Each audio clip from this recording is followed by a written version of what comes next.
Welcome to this week's episode of the Louisiana Film Channel. I'm your host, Latangela Faye. Before we watch our first film, I want to remind filmmakers to submit your titles so we can share with the world. Remember, our app launches December 1st on all platforms, so help us spread the word. Now here are my friends Leo Honeycutt and Patrick Mulhern with our first film, Popcorn and Chocolate. And welcome back to the Louisiana Film Channel. I'm Leo Honeycutt, and today with us we have Michael Baker, who is back, and though he's from Texas, he's made his films in Louisiana, and we're going to see another one today that I think is one of my personal favorites. It's called Popcorn and Chocolate. So Michael, welcome back to Louisiana Film Channel. Thank you. Glad to be here. Where did you get the idea for this one? Now this was a little bit heart-wrenching. It was, and it was intentionally so. I set out to make what I call a feel-good weeper. So you feel good, you cry. You laugh, you cry, you laugh, you cry. And if I did my job right, at the end, you're doing both at the same time. So the inspiration for this film came from a festival up in Shreveport called the Louisiana Film Prize. Prize Fest, they call it. Prize Fest now, because they do all kinds of things besides film. Right. And the first film I had ever done was Sid and Marge Have a Problem. You've shown that here. And I was so excited by all the films that I saw that year, the 20 films, that's all they pick. And the one that won the grand prize, which was $50,000, was a feel-good weeper. Right. So I said, I'm going to write a feel-good weeper. And let the imagination work and stew on things for a while, and came up with this story about a grieving military family, and I got to play the father, who was did a emotionally... great job, by the way. Well, thank you. Okay. And the Oscar I'd goes like to thank the Academy and... Well, don't thank him just yet. Okay, so you want to we feel... do all practice that speech, Everybody Sure. who says there's an actor. Of course. Of course. And even if you never deliver it, at least you deliver it to yourself. Of course. You And know? the mirror and the shower head. And, Right, right. But it's very well written. Well, thank you. And all of us, I'm not going to give it away, but all of us have gone to the door many times and there's been some kid there selling us something, popcorn or chocolate, and thus the name of the film. Popcorn and chocolate. Popcorn and chocolate.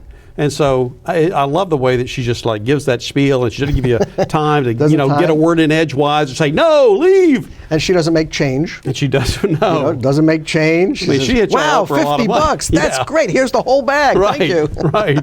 So she's a good salesperson. She's a great salesperson. And the point of the movie is, she is so perky and so sunshine. It wasn't an accident that I named her April. Her name in the film was April, which of course is springtime Sure. and rebirth. And she emotionally rescues that family that went through, I'm going to tear up now, the most horrific of tragedies. Right. And together, they grow together. And there's a wonderful twist at the end. I won't give that away either. But have your Kleenex handy, right? There you go. In fact, pull them out right now because we're going to take a look at this. Michael Baker's Popcorn and Chocolate.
Coming.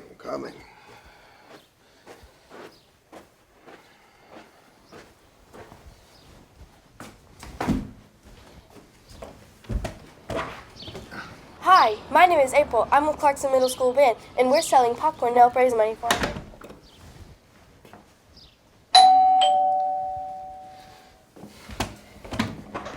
Hi, my name is April. I'm with Clarkson Middle School Band, and we're selling popcorn to help raise money for our band. I have 5 flavors. Today's not a good day, kid.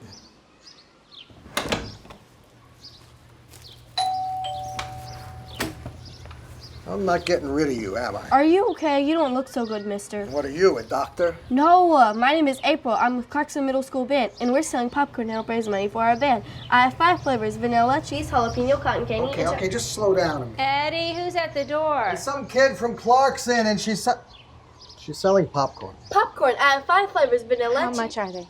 $2 a bag. We'll take 2. Whoa, $50? That's 2 whole bags. Mr. Patterson is going to love this. Katie thinks she's going to be top seller, but not this time. Thanks so much. Bye. You're buying breakfast. I'm suddenly broke.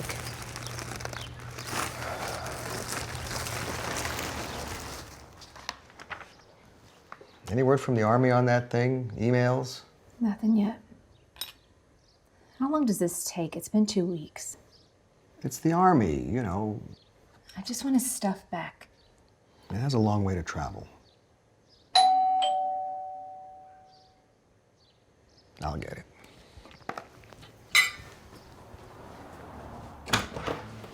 You again? Hi, my name is April. I'm with Clarkson Middle School Band, and we're selling chocolate bars to help raise money for our band. I have milk chocolate, dark chocolate, and some with nuts. You aren't allergic to nuts, are you? They're only $1 each, and you get a free pizza coupon with every... Weren't you here 2 weeks ago with popcorn? Yes, but we sold out of popcorn, and now we're selling chocolate bars. Thanks to you guys, I was top seller. How many would you like? I don't really want any Ed, today. who is it? Breakfast is getting cold. It's that kid from Clarkson again, and she Weren't you just here last week with... sold out of popcorn, moved on to chocolate. Of course, we'll take some.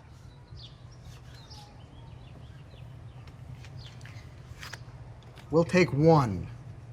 Wow, $20? That's a whole box. There you go. Thanks so much. Bye.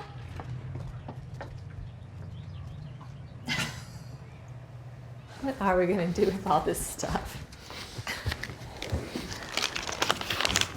Ed, really? I'm a grown man. I can have chocolate for breakfast if I want to.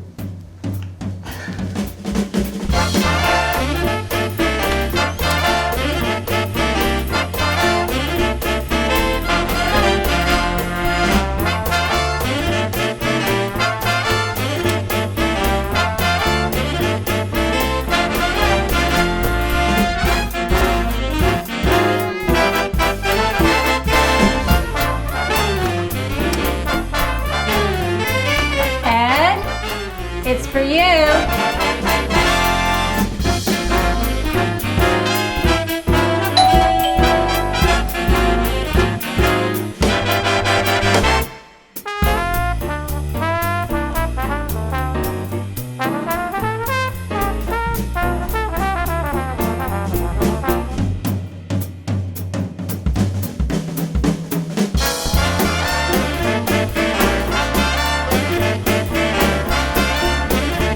What do you got for me today? Light bulbs?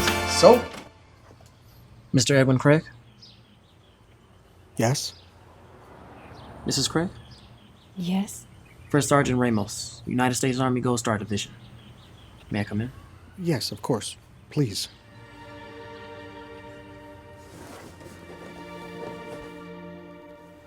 Sir? Ma'am?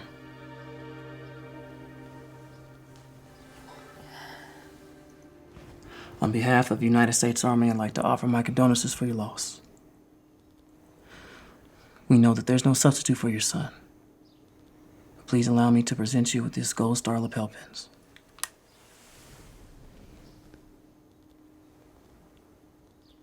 The strength of our nation is our army. The strength of our army is our soldiers.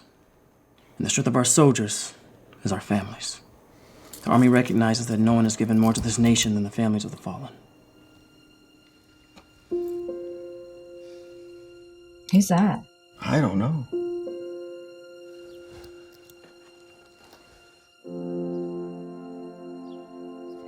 Put it away, Eddie.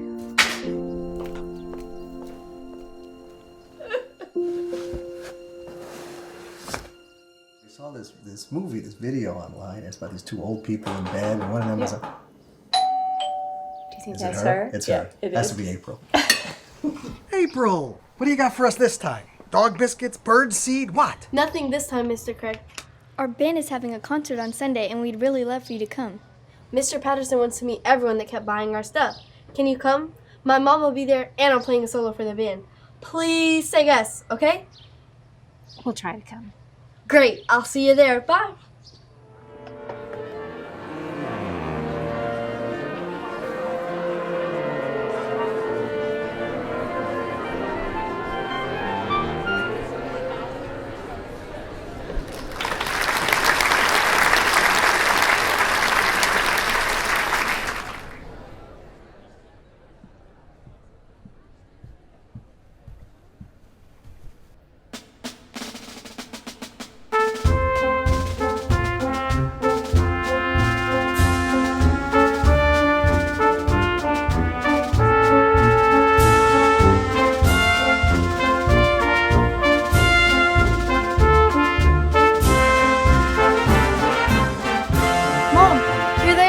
This is Mr. and Mrs. Craig. Hi, April's mom.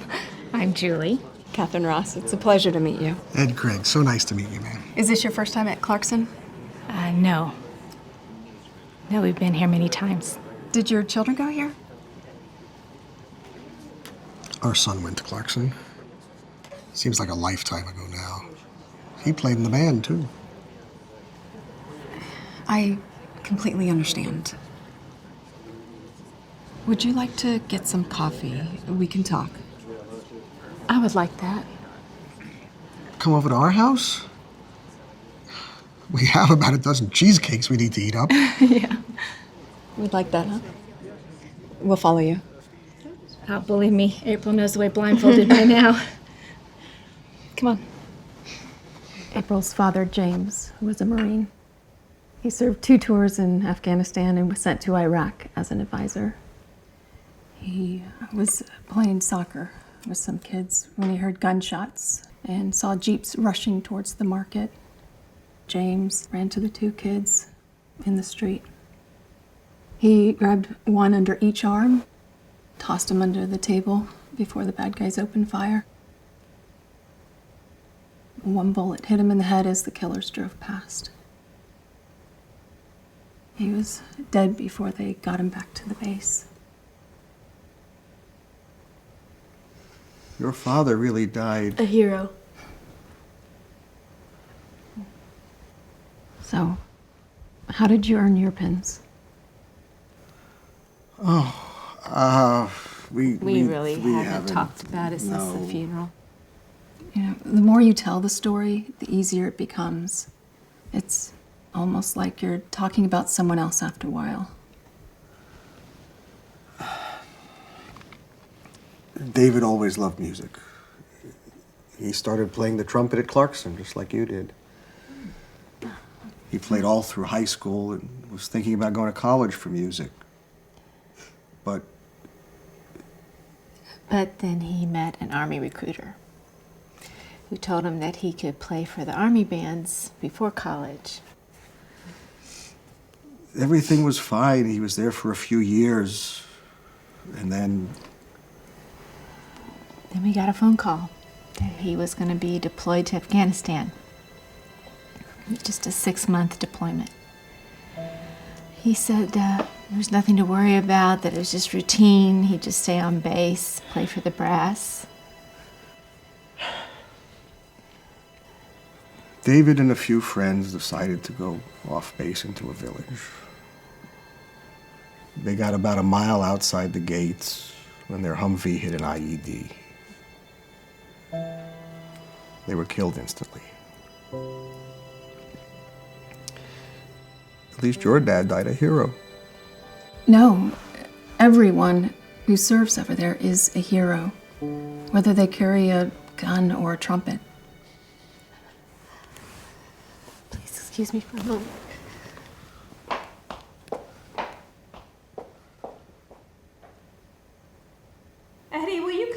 for a minute? Excuse me.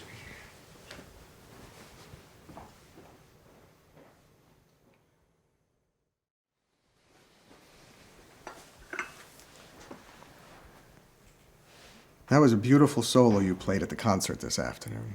But we noticed that your trumpet is just a little beat up. You know how ferocious you are at selling us all those fundraisers? How ferocious are you at playing the trumpet? I play every day and have lessons once a week. And do you think it's something that you'll stick with? Yes, Mr. Patterson already told me I was accepted to the band next year at Taylor High. We're glad to hear that. We think you need a new trumpet. Come here.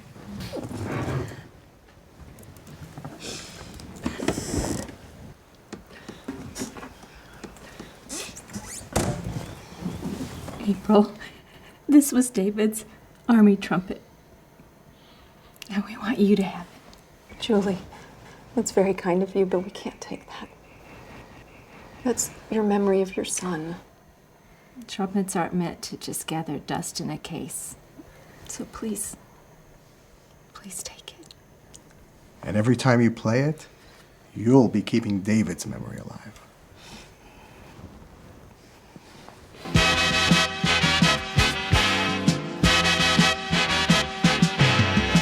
Welcome back to AM Shreveport. My guest this morning is April Ross, local musician, and during the break, you were telling me how you got started playing music.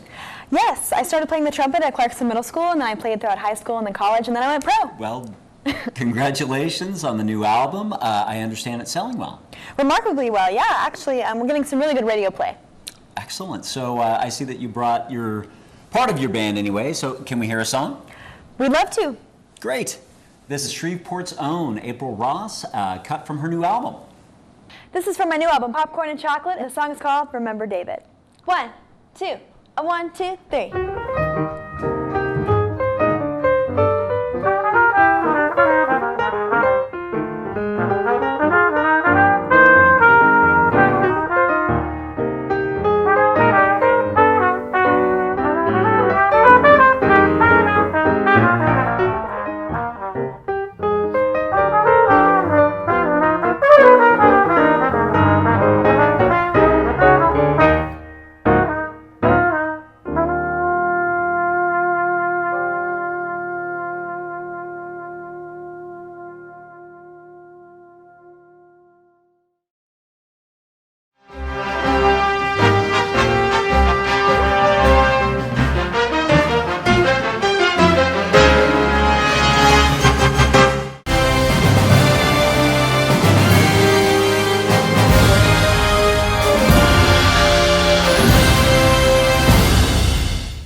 Well, there you have it. Popcorn and Chocolate, and Bonnie Gale was sensational as that little girl. Yeah. That's really good. Well, the older version.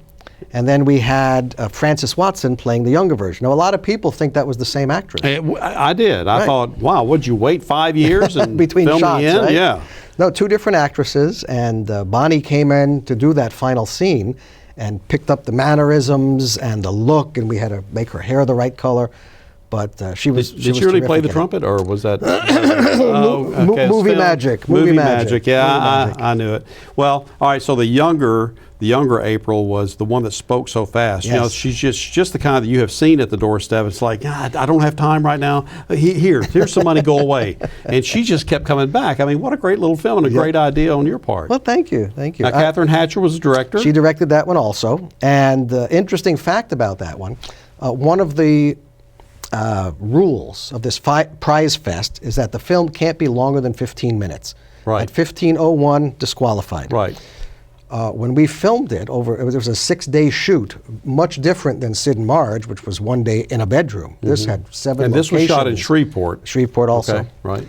And when we put the rough cut together, the first assembly cut to see what this film was going to look like, 22 minutes. Oh. Yes.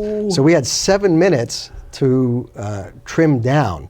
The first edit got us to 20, and we realized somehow we have to take 25% of this movie out and still hope it holds together.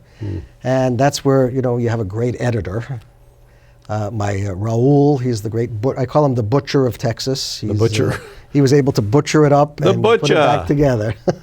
Well, you see, you really, if you hadn't told us it had to be chopped out like Yeah. that, then we wouldn't know it because it really flows. It's very smooth. And of course, you don't realize until the very end that the little girl has actually saved the family because her Yes. father was killed. That's right. So- I guess we can give it away now because they just saw it. They just saw it. That's Yes. right. And some interesting things about that. You know, the gold star pins. Right.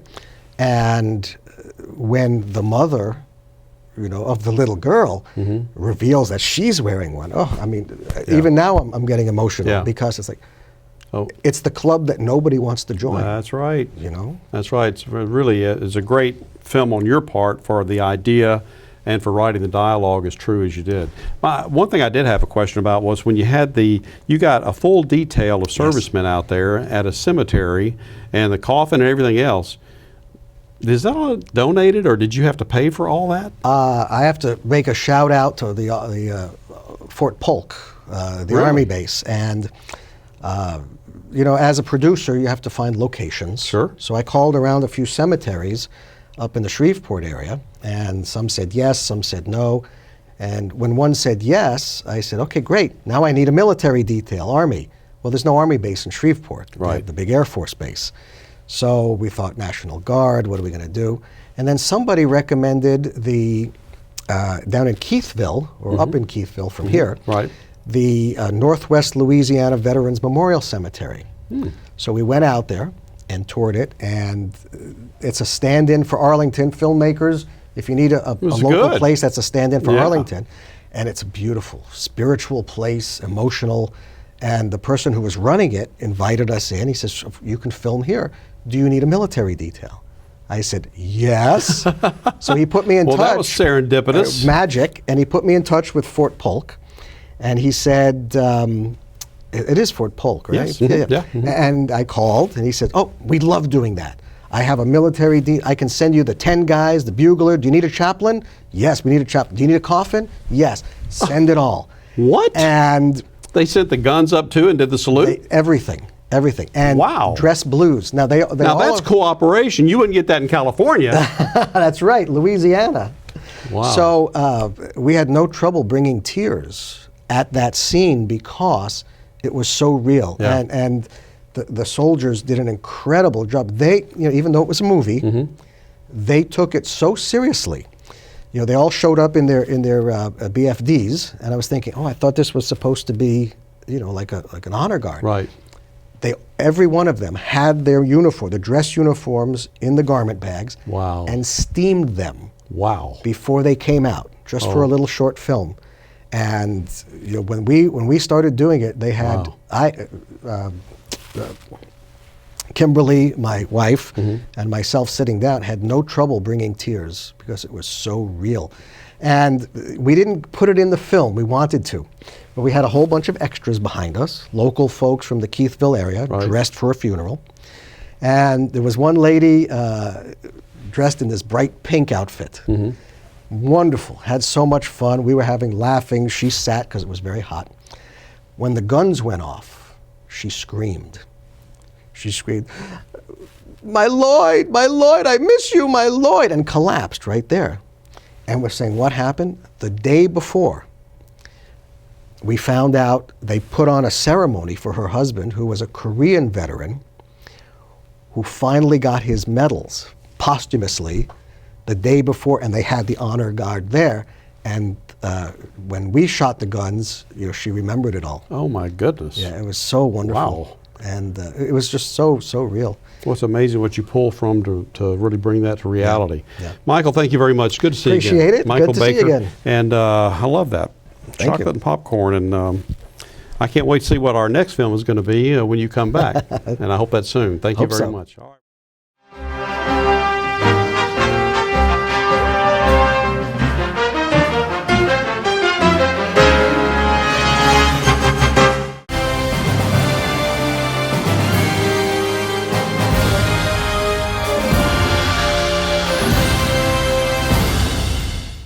Hello, I'm Latangela Faye, and each week here on the Louisiana Film Channel, we have a special called Hollywood on the Bayou, produced by our friend and mentor, Ed Poole. I can't wait to see what exciting part of Louisiana film history he has for us this week. Take it away, Ed.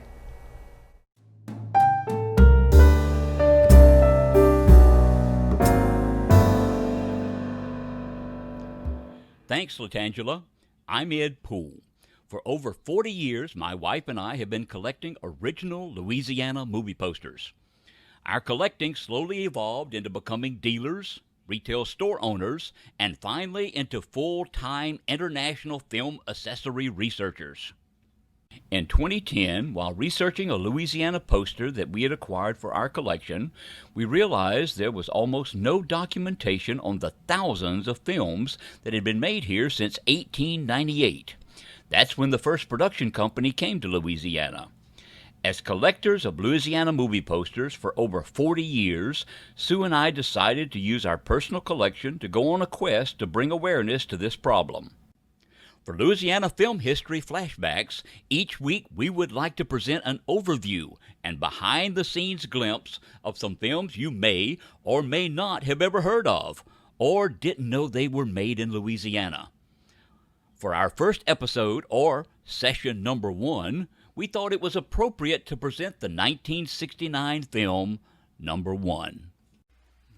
The New Orleans Saints were entering their second year in the National Football League when Hollywood came calling. On November the 3rd, 1968, as the New Orleans Saints entered the field to meet the Dallas Cowboys at Tulane Stadium, fans quickly noticed that quarterback Billy Kilmer appeared taller and leaner. Shortly thereafter, a second, more familiar number 17 made his entrance onto the field. The imposter was none other than Hollywood legend Charlton Heston, dressed in a Saints uniform for his role in the film Number 1. Heston had been preparing for over a year for his role as aging quarterback Ron "Cat" Catlin, facing the end of his career and uncertain future. Chuck and I did a picture together called Number 1, which was inspired by a photograph that Chuck saw in Sports Illustrated of a quarterback, I think it was Y.A. Tittle, who at the end of his career was beaten badly in a game. It was down on his knees at the end of the football field, blood rushing out of his mouth and his ears and his nose. And that left an impression on Chuck. Here was a guy who had achieved everything that he might have wanted in his given world, in the world of football. And he played a little too long, stretched the career a little too far, and wound up there on the grass, really physically beaten. But I think with a look in his face, you know that he had won. He beat the odds. He made it. The film, which also starred Jessica Walter, Bruce Dern, John Randolph, and Diana Muldaur, was shot October, November, and December of 1968. Heston attended several Saints games, sitting on the sidelines, absorbing the atmosphere and learning his role. And he performed more than 90 scrimmage plays with the Saints since March of that year.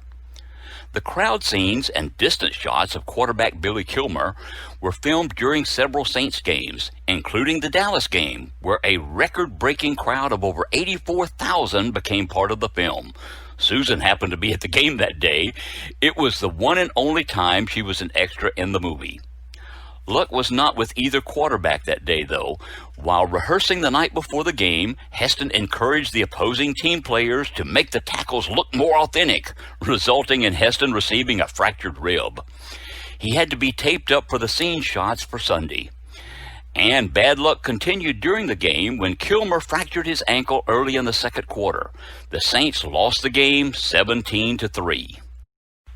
A number of New Orleans Saints, as well as other former NFL players, appeared in the film, including Saints owner John Mecum Jr. In addition, local personalities in the film included music legend Al Hirt. There were over 750 extras on salary and 60 speaking parts. The close-up scenes featuring Heston as quarterback were shot at Tulane Stadium in front of a limited crowd on Mondays and Tuesdays, which were the days the Saints players had off. An ad appearing in the Times-Picayune invited spectators to come see a movie being shot. The scenes of the team on the practice field were filmed at St. Paul's School in Covington with a crew of over 75. Other shooting locales included the private home of artist George Dunbar in Slidell, 629 Royal Street as the fictional Julie Millard shop, and Al Hurt's nightclub so that Al Hurt could play himself, a trumpet player who owned part of the team. On August 21st, 1969, Heston and Walters, along with locals Hurt, Meekum, and the New Orleans Saints, attended the world premiere. Sports personalities, city and state officials, and press attended the event at the Lowe State Theaters to see their own New Orleans Saints on the silver screen. The theater was divided into 50-yard line, 40-yard line, and end zone seats. When Heston learned that the Saints and Sinners Club was interested in sponsoring the world premiere and that the Saints Foundation would benefit from the event, he agreed to take time off from filming The Hawaiians and come. He and Walters set up at the Lowe's box office earlier in the day to autograph and sell premiere tickets benefiting the victims of Hurricane Camille, which struck 4 days earlier. Heston said that the main reason for filming in New Orleans was that the Saints had no past, and added that New Orleans was the natural and ideal location for filming the movie. If you would like to learn more, we've written 6 books on Louisiana film history, recreated over 90 classic Louisiana film prints, given dozens of presentations and exhibits around the state. We hope you enjoyed this episode of Louisiana Film History Flashback. If you're interested in acquiring any of our material, want more information on our projects, or want to know how you can help us in this fight to preserve our film history, go to our website, Hollywood on the Bayou. We thank you and see you next time.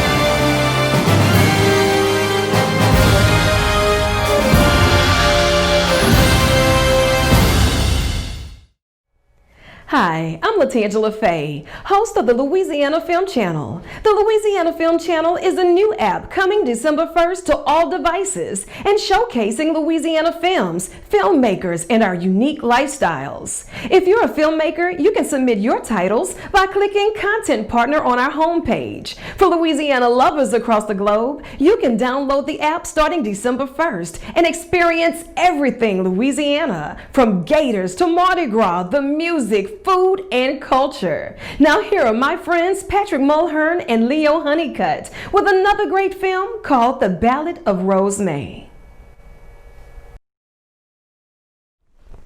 And welcome back to the Louisiana Film Channel. We have the one and only Gray Fagan with us today, and a great show too lined up that we're going to show you in just a second or two. But Gray, how did you come up with this idea in this day and time for a musical in your generation? Well, we have been wanting to do a musical. The group Fagan Films is like a multitude of people from my high school that just loved film and theater. We came from those both backgrounds. And we've been doing the 48-hour film project for, I think this was our 4th year doing it, and each year. Did you start when you were 10? We did. We started fresh out of high school. We were. Do you mind if I ask how old you are? I'm 21. So yeah, I turned 21 in May. Yeah. People are like, "Are you 14?" I'm like, "No, I'm 21." But yeah. We're not gonna get in trouble. We can ask them all. You're 21. Wow. 21. Yep. So we started. I was 18 when we went in the first time. We went in with a full head. We were like, we're gonna win this whole thing because we thought we were amazing. And then we definitely learned our lesson that first year because our entire film deleted on the way to dropping it off. And so yeah, it was a pretty horrific experience in the car because everyone was like ready to turn it in, and we got there and I was like, it's gone, the whole thing's gone. So we used that as our motivation to do better each year. And then last year we were like, we had been wanting to get musical because all of us are just so musically oriented people, and we were like, when we didn't get it, we were like, we're just gonna do a musical anyway. we're gonna try it because we've already failed once. The worst failure there could be. It was like, it can't get worse than that. Just now, look, you did draw this out of the hat? We did not draw a musical. We drew I think it was Thriller or something. I don't even I remember whatever. whatever, disaster film. We got disaster film. And so when we got that, now it's starting to make sense. When we got that, we were a little confused at how to make that into a musical. We just did it anyway. We just wanted to do a musical. That was our main goal for this year. Was we just wanted to show off that side of our skill sets that we hadn't before in that competition. I mean, so like, little background. Were you all friends from high school? All of us went to the Dunham School, which is here in Baton Rouge, and it's a small school, so you know everyone immediately there, so you can pick out people that have similar interests pretty quickly. And I hadn't done any filmmaking ever before until our school got computers. We got computers to just to integrate into the classroom, and one of the apps on the computer was iMovie, which everyone knows in this industry is like the scorn of the earth, I guess. But but it's where it started. It's where it started. So that's 7th grade. I started making. We had video projects, and it wasn't long after that before suddenly had a group of friends that was also in the theater program there that just liked doing it too. And next thing I know, 4 years later, we're going to the 48-hour film project, and actually it really was through the 48 that we really started making Fagan films like a real thing. It went from just a school, after school activity to something we really, really wanted to do, and now I'm going to school for that. So I've set my life in there in this career path, so hopefully it works out. Hopefully it will, and it will work out because you put a lot into this. We've seen the film, okay, and it's just incredible. It was definitely very exciting to make it. We were scared for a good bit on there. We were making it. We were like, this is not working, and it always does that. We always go through that moment where we're like, this is just not working. And the next day, Sunday, we're going to turn it in, and it came together, and we were very proud. I could not believe we pulled it off because it was more daunting than I expected because we went into it wanting to do a musical, but we weren't not aware of how many problems would arise on that, because I was thinking, we don't have to use a microphone for dialogue, that'll make it so much easier. We don't have to be on a set holding a mic, we can just do a playback. But then we forget that there is a mic involved. It's with every singer, and there's tempos, and there's things changing, and so there were some problems making it. But once we got that soundtrack done that night, Friday, Saturday morning, it was smooth sailing from there, which was it's something we hadn't experienced before, but it was definitely. Was this a lot of lip sync? All of it was lip sync. So it was, well, surprisingly, since we had everyone that sang the parts recorded before, when we were actually on the set lip syncing, that wasn't as much of a problem because everyone knew the parts so much. We had been sitting there for hours and hours and hours making it the day before, so it wasn't like trying to lip sync to a song you really didn't know, because it was just, it's still just constantly playing in our heads, just how many hours we listened to. Had you ever shot like music videos or anything before? We had done some smaller stuff for at Dunham, just different things but it was never to this scale, never to where it was a full start to finish musical. But now that we've done it once, I think we can only get better from now on. But it was it wasn't a terrible experience out there, because the only problem we had is we brought out a speaker to play the music on, but we forgot to charge it. So at one point we were literally having our phones, and we're holding the phones up as close as we can, to the camera so we can hear it. And we're out in Highland Road Park, and where the wind's blowing, and we're like, I can't hear the words, but we still got it. So it was exciting. And now we'll get it, because we're going to see the film right now. Yeah, let's see what they pulled off within 48 hours. You're going to be impressed.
We welcome you today to this funeral for Rosemary. Too young, too sweet, too pure, oh too soon. If you have something to say, come and stand upon the stage. Give her honor, give her grace. May God smile upon her face. I stand up here today, weeping for my Rosemary. I watched her still blue eyes shed under the pale half moon. As infection overtook, I can feel the lives it shook. The dead keep piling up, we're not immune. I heard a word from the bird, something about the gardener, snooping about where she used to play. Sickness spreading fast, no wonder she didn't last.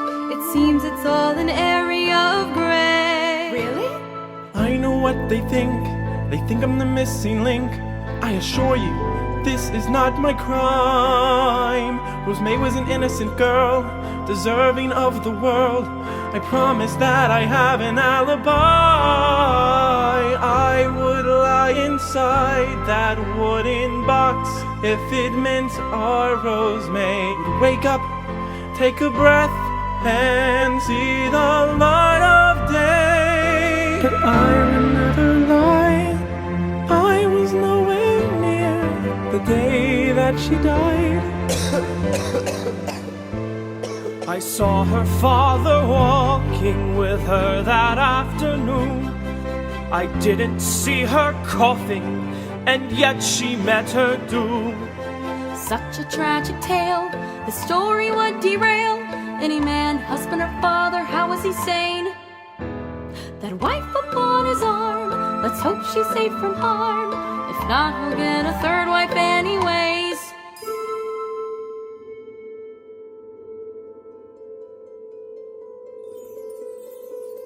I lost my wife 3 years ago. The pain still sits inside my bones. My Rose was my redeeming love. Now she sits with my wife above, leaving me with pain I can't atone. I hear the whispers, I know you talk. Shame on you for your thoughts. My wife and I will pull through, but we've had enough of you. No more stares, no more fake smiles. Leave us to reconcile. The girl was killed, you can't deny. To say she was sick would be a lie. A father protects his family, that's what he does, take it from me. Pure and kind and smart and good, stuck inside her childhood. He bought that tramp at the tavern in town. She loved him with his first wife around. Oh God, I never thought I'd say goodbye. Pure and kind and smart and good, stuck inside her childhood. Pure and kind and smart and good, stuck inside her childhood. Pure and kind and smart and good, that's what he does, take it from me. Father protects his family, that's what he does, take it from me. God, I never thought I'd say goodbye. Goodbye, goodbye, goodbye. I was 19 when I saw you. I fell in love with a stranger. I watched you as you found the one, built a life, and so you run away. But I stayed, 'cause love must find a way. The moment she was gone, I felt I'd finally won. I had you in my grasp, I could comfort you at last. The days spent in the sun, you were the only one I could see.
storm.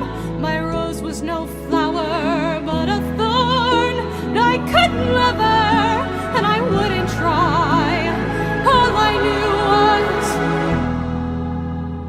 she had to die.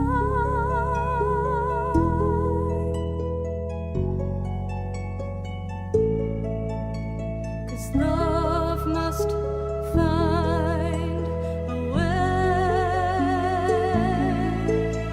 Yes, love must find a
Wow. Incredible. Nicely done. Wow. Dark. Yes. Beautiful and dark. But talent. A lot of talent in that one. Oh my God. They're all here too. I mean, this is so amazing to me. Again, concept to completion. You guys did this within 48 hours. Is that right? It really was done in 48 hours. It was insane. Insanity, though. It was insanity trying to do it, as everyone here can agree to. Well, I see the disaster. You went with the flu epidemic, Yes. which is a good one. That's not an obvious one. No, you're good. We were thinking when we got disaster, we were like, how can we make a musical about an earthquake or something like that? And then suddenly, it just came to us for like disease. That's a disaster. It's an artistic disaster in some ways. So obviously we have some of the cast with us today. Yes, How about cast you and guys crew. introduce Yeah. you? Cast and crew. Leslie Thompson. Yes. And Mandy Bryant and Bailey Wax. We usually try to do more dark. We always say we want to do lighthearted things, and then we just end up doing just really dark things. Every year for 48, it's been like a dark story to some extent. And we always go like, we're gonna, if we get comedy, we're just gonna make a comedy, and we end up doing some dark thing. So I mean, I guess that's we're going to singing lessons, Molly. I've been singing since probably the second grade, just in choir and at school. So just kind of translated to this film perfectly. And we've all been doing musical theater at Dunham since high school, since middle school. So, I mean, it worked perfectly. And I think it really showed our skill set. Gray broke the first rule of Hollywood, which is never work with kids or animals. That's true, yeah. And so tell us about Rosemary. So the girl that played Rosemary is actually Bailey babysits her. So she had to tell her mom she's like going to be in the movie. And she didn't die, right? She didn't actually die. She's safe and sound. Yeah. She's not babysitting her. Yeah. But she was great. I wasn't actually there whenever they were filming her because I was still trying to piece together the monstrosity of the music. So they were just filming the shots of her running in the field. I was like, I know we need those. We need those beautiful to give her some life before we kill her off. Do this stuff. How old was she? She's 11. And had she taken acting lessons before? No, she didn't. Wow. Yeah, she was wonderful. Somebody must be extremely musically gifted. Is it you? Is it all of you? So everyone can sing here. Everyone has singing and they can, make melodies. I play piano, so that's where it came in. So we sat down Friday night. I just started playing the piano, and I was like, someone just start singing a melody here, and we'll see if that works. And that's how it came across. It was just that you start Friday night was the whole night was making that, and it was the same thing as we usually do when it's not music. We write the script Friday night. We sit down there and we boil down the story. And so on the way home from New Orleans, because we drive there to get the theme, we were coming up with a story, and then we just immediately sat on the piano and we had everyone. So you guys came up with the story in the car on the way home. On the way home, that was it. Let's do something funny, but no, let's kill somebody. It was die. We're gonna sing about it. Everyone loves, it's dramatic. You gotta have the dramatic aspect. It sounds good, But so. you pulled it together, though. It all came together. Yes, I still am like in disbelief, but maybe they helped a little bit. they just a little bit. I probably could have done it on my All own. right, so film nerd questions here. What kind of equipment did you use to film So this it's actually kind of funny. Some of the cameras in here, the Lumix is what we have. Filmed it all on the Lumix GH5, and so that's my camera. And then I had a couple of my other friends bring in their cameras, which were Canon 5Ds, and so we had I think 3 cameras this time, which kind of made it a little crazy because when they all gave me the footage to edit, because I edited it too. Oh, and what did you use to edit? I used Final Cut Pro to edit, which I know some people are like, oh, Final Cut Pro, Apple products, but it still did the job. And so How did you mix it though? So I mixed it on Logic and then moved it from Logic to Final Cut Pro. And then I actually had to do some mixing within Final Cut Pro because if parts were not messing up with, because we had to have sound effects in there with the crying and then equalize it. So yeah, luckily the thing was, it was nice not having to worry about live dialogue. It was a windy day outside. It was randomly, there was kids in the park playing soccer. So if we had tried to do live dialogue on scenes, it just wouldn't have worked. So it really worked out well having that recorded the day before. That's Hollywood, huh? That's Hollywood. It's only what you can see in the camera. frame. Yes. And I gotta ask, what was the budget? I mean, what is $0 actually. Yeah, Wait, y'all were paid? I'm still waiting on my paycheck. We're still waiting on the day. Where's my paycheck? We don't know who's paying who here. But we had costumes that all came from her mom. Actually, was our theater teacher, Bailey's mom. So we borrowed costumes from her mom. She teaches at Episcopal here, and then we went to Dunham, where we know the people there in their theater department. So all those period costumes were for free, which was crazy, but it was really fun. It was an amazing experience. So I'm so glad for the 48 to bring us together like this, and it created a whole team, and we're very thankful for it. Great, congratulations. Real quick, let's talk about the next there. 48 Y'all did months. great. What's right daily? So, but I want to know what's next. What's next? Maybe not another musical for now. We might take a little break and just do. Let's try Maybe to not kill anybody off. Yeah, maybe not. Maybe do a comedy. Maybe a comedy. So some laughs. Feel good. Poor Rosemary. Yes. We're going to be right back with more of the Louisiana Film Channel right after this. Well, that's a wrap on this week's show. Watch our app coming December 1st to all platforms, including Apple TV, Android, Chromecast, and more. I'm Latangela Faye from Louisiana Film Channel. Thank you for joining me for this week's field trip. See you on the red carpet.